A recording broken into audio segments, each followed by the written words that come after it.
Bisa mendapatkan kebahagiaan dalam aktivitas apapun sekalipun sederhana.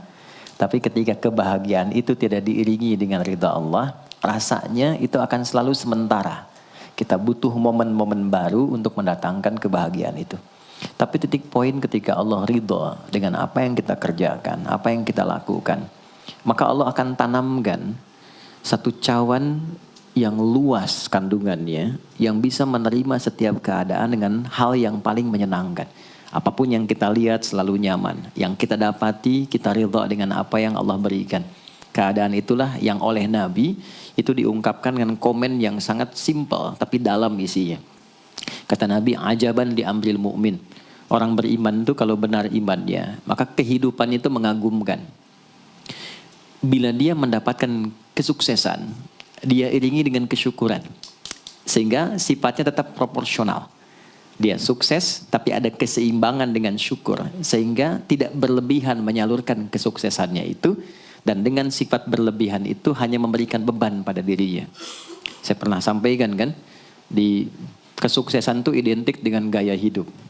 Rumus gaya di fisika itu kan selalu F1 banding lurus dengan F2. Apa yang didapat itu yang keluar. Tapi orang tidak boleh lupa bahwa F itu selalu berbanding lurus dengan P. Gaya berbanding lurus dengan tekanan, hukum Pascalnya. Semakin banyak gaya, semakin tertekan hidupnya. Itu bandingan nilai kehidupannya. Nah, jadi gaya itu diperkenankan. Karena itu bagian dari energi. W sama dengan F dikalikan S. Hukum energi kan begitu. Jadi hidup nggak mungkin kalau nggak ada energi. Tapi energi yang terbaik itu akan dihasilkan membawa kesuksesan kebahagiaan ketika ridha Allah tertanam. Saat dia sukses, dia bersyukur sehingga proporsional. Saat dia merasakan duka pun dia nyaman karena punya sabar. Nah, sabar itu mahal. Di Jepang ada banjir, itu bisa minta maafnya luar biasa, tak tahan dia bunuh diri. Di kita banjir bisa berenang. Itu gambaran. Cuma kalau nggak seimbang repot juga. Nah, membangun keseimbangan itu butuh konektivitas yang kuat dengan Allah. Konektivitas itulah yang dalam bahasa agama disebut dengan sholat namanya. Ya. Di pertemuan lalu kita sudah mencakup beberapa bagian dari sholat itu. Tapi saya ingin tekankan sedikit untuk menguatkan. Sholat berasal dari kata wasala atau silatun. Dasarnya kata wasala yang berarti terkoneksi dengan kuat. Terhubung dengan erat. Kita pernah dengar istilah silaturahmi kan? Ya kan? Kalau kita kumpul, bahasa kerennya saya mau silaturahmi kan. Tapi goalnya tercapai gak? Ya, silaturahmi itu kan dari kata silah. Terhubung dengan erat, rasa sayang dan perhatian. Sehingga parameternya itu bukan saat datang. Kalau datang kita nyapa, wajar karena orangnya ada. Tapi kalau berpisah kita masih ingat, masih peduli, masih mendoakan, masih ngontak. Itulah silah namanya. Di setiap keadaan kita masih terkoneksi. Keadaan kita yang terhubung dengan Allah. Sehingga di setiap tempat kita diperhatikan. Di pekerjaan kita dibimbing. Di rumah tangga kita diiringi. Sehingga semua berjalan mudah dan membahagiakan. Yang melatih kita untuk terkoneksi sehingga nggak putus dengan Allah. Itulah yang disebut dengan sholat. Sehingga goal dari sholat itu adalah membangun konektivitas kita dengan Allah yang kuat. Itu yang dimaksud di Quran surah keempat An-Nisa di ayat 103. فَإِذَا قَضَيْتُمُ الصَّلَاةَ maka jika anda telah tuntas mengerjakan sholat فَاذْكُرُوا اللَّهَ. Ukuran keberhasilan sholat anda itu ketika anda merasakan konektivitas dengan Allah mulai nyambung. Qiyaman, jalannya ingat Allah. Sehingga kalau orang jalan bekerja di apapun, saat dia ingat Allah, dia bisa memfungsikan tubuhnya sehingga tidak mengerjakan apa yang Allah tidak sukai.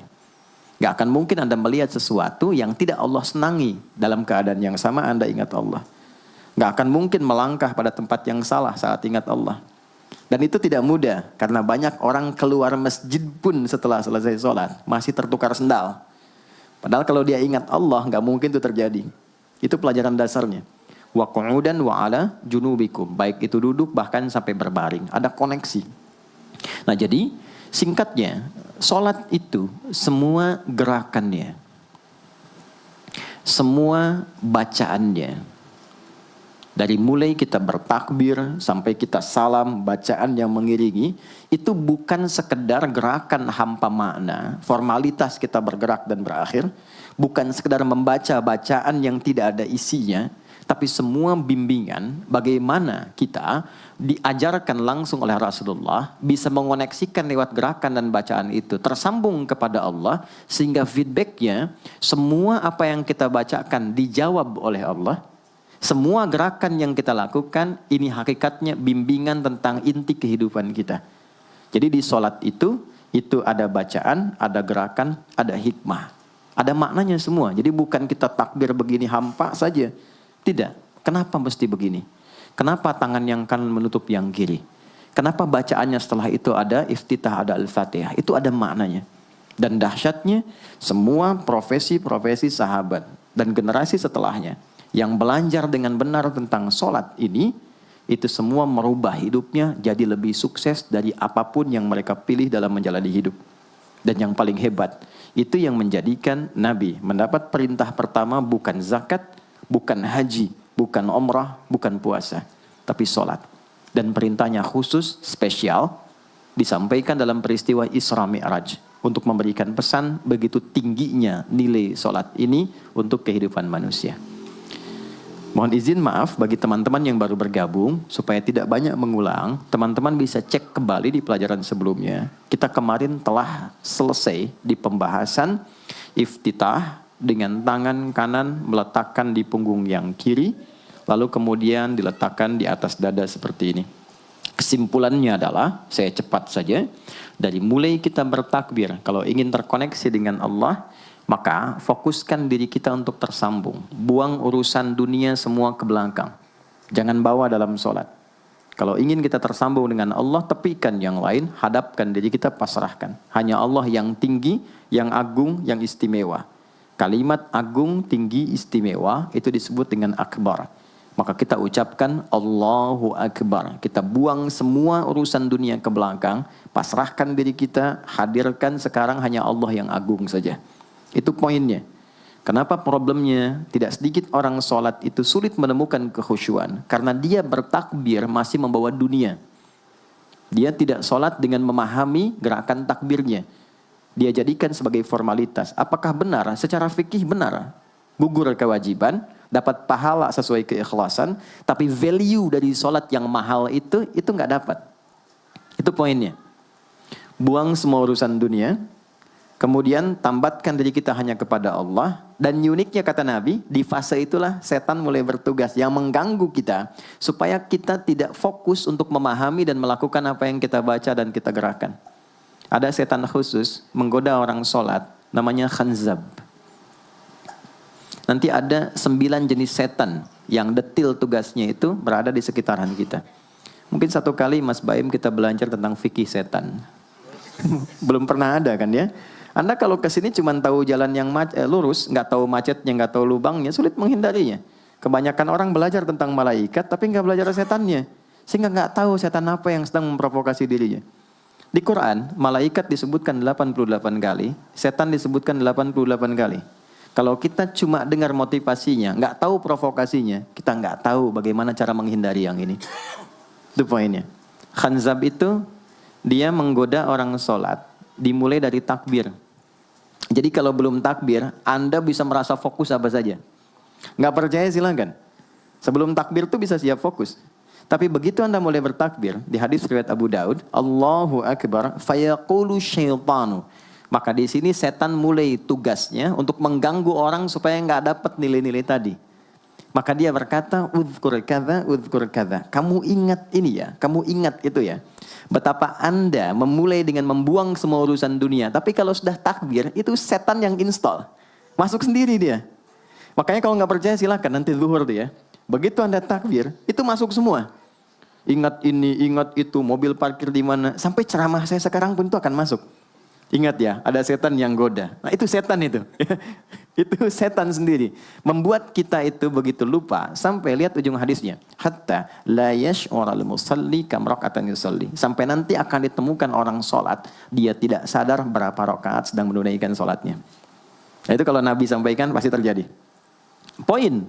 Untuk kita bisa mengatasi itu, poinnya apa? Quran surah ke-29 dulu, ayat 45. Quran surah 29, Al-Ankabut, ayat 45. Di Islam tuh uniknya begini, istimewanya. Enggak ada satupun ibadah yang hasil kreasi manusia. Semua terukur. Ini dalilnya, alasannya, landasan kita ibadah itu dari Tuhannya ini. Penjelasan contohnya ini dari Nabi. Pakemnya begini, kodifikasi ilmunya seperti ini. Sehingga terjaga sampai kapanpun. Dan tidak ada satupun yang kita kerjakan dalam ibadah, kecuali semua punya landasan yang kuat. Dan hebatnya diterangkan. Ini caranya, ini bacaannya, ini maksudnya seperti ini hikmahnya. Kenapa Anda begini? Kenapa begitu? Hasilnya apa? Ketika seseorang sedang memulai sholatnya, dari awal dia pengen fokus, tapi ketika dia mulai bertakbir, muncul godaan, maka sebelum sholat ditunaikan, Allah sudah ingatkan, Utlu ma uhya ilaika minal kitab. Utlu itu dari kata tilawah. Artinya baca, pahami, amalkan apa yang telah dipahami itu. Jadi sejatinya sebelum sholat, kata Allah kalau ingin menikmati sholatnya, ingin tahu value dari sholat dan dihasilkan seperti orang dulu meraihnya, maka jangan kita terfokus untuk formalitas saja. Yang penting benar bacaan, takbir sampai salam terjaga. Betul, sekali lagi, itu menggugurkan kewajiban, formulasinya selesai, secara fikih tuntas, tapi hikmah sholat yang tadi itu kita nggak dapat. Maka yang terjadi apa? Baca dulu, tilawah, utlu, baca, pelajari dulu, sebelum sholat. Kemudian pahami, kenapa takbirnya begini? Kita kemarin sudah belajar. Kenapa tangan kanan menutup yang kiri? Apa maksudnya sampai kita diperintahkan sholat? Bagaimana kemudian saat kita baca Al-Fatihah? Kenapa yang dibaca itu? Apa yang jadi bimbingan dari Al-Fatihah untuk kehidupan kita? Kalau sholatnya seperti itu akan merubah hidup kita. Itu langsung Allah sampaikan demikian. Lalu kerjakan, wa aqimis shalah, tunaikan sholat seperti aku tadi isyaratkan, kata Allah. Inna sholata tanha 'anil fahsya wal munkar. Maka jika engkau menunaikannya seperti itu, sholat akan merubah hidupmu. Itu kata Allah tuh. Minimal mendorong kita berbuat jadi lebih baik. Jadi bukan sekedar menjadikan kita pribadi baik, tapi semua yang kita kerjakan menjadi lebih baik. Itu sholat. Itu yang bisa merubah seorang Jundub bin Junadah yang dikenal dengan Abu Dzar Al-Ghifari. Ini teman-teman, kenapa Ghifar itu viral? Ghifar itu adalah desa pembegal. Jadi semua sekampung begal semua. Sekampung. Pimpinannya namanya Jundub bin Junadah. Jundub bin Junadah. Singkatnya masuk Islam. Saat masuk Islam, secara singkat saja, Nabi arahkan, diajarin sholat. Betapa sholat merubah hidup beliau, jadi lebih baik. Kembali ke kampungnya, mengajarkan, singkatnya apa? Madinah heboh dengan kedatangan tapak kaki, yang ternyata itu orang-orang Ghifar. Sekampung kurang lebih masuk Islam, dan berubah jadi orang baik semua. Merubah hidup mereka. Jundub orang sukses, setelah itu jadi ustadz. Ini mungkin yang menginspirasi judul preman jadi ustadz. Ini tadinya pembegal semua. Sekampung sukses, jadi orang baik, aktivitasnya berubah, lebih berkualitas. Untuk memberikan inspirasi ke generasi masa depan, bahwa kami dulu pernah begini, dengan sholat kami berubah, kesuksesan kami raih, maka diviralkanlah nama daerahnya. Tambahkan al di depannya, ujungnya tutup dengan i. Maka dilekatkan nama bekennya, kunyah namanya Abu Dzar. Abu Dzar Al-Ghifari. Al-Ghifari itu untuk memberikan kesan begini. Saya ini dari Ghifar. Itu kampung jelek, desa tempat pembegal, tapi Islam merubah. Saya menjadi lebih baik. Sholat mengarahkan saya punya kualitas hidup yang lebih baik. Itu poinnya. Sejak peristiwa itu, orang-orang Islam dari manapun yang bukan Arab, itu selalu melekatkan nama daerahnya untuk mengenalkan. Islam pun sudah sampai ke tempat saya. Buktinya saya menjadi baik.